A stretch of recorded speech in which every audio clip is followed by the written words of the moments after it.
ഇത് മുളക് പൊടിയും മഞ്ഞൾപ്പൊടിയും ഗരം മസാലയും തൈരും ഉപ്പും കൂടെ ചേർത്ത് ഇങ്ങനെ പുരട്ടി അത് ഇനി ഇതൊരു ജ്യൂസി ടൈപ്പിൽ ഫ്രൈ ചെയ്തെടുക്കണം. പക്ഷെ എന്നാൽ ഡീപ്പും വേണ്ട, ഒരു 75% ഫ്രൈ ചെയ്യണം. ഇത് ബാക്കി പിന്നെ തേങ്ങാപ്പാലിലാണ് പിന്നെ ഇത് വേവേണ്ടത്.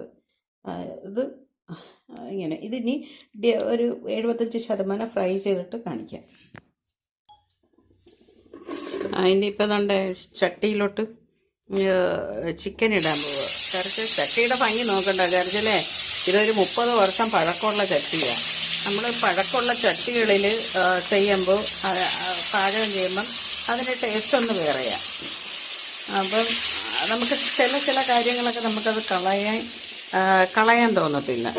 ഈ ചട്ടി അങ്ങനെയാണ്, ഒരു 30 വർഷത്തോളം ആയതാണ്.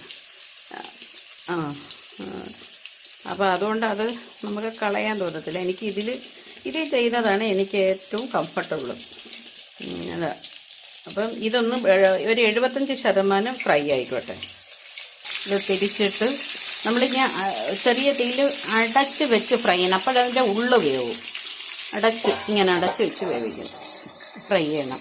അപ്പോൾ അതിൻ്റെ ഉള്ളും കാര്യങ്ങളും വെന്ത്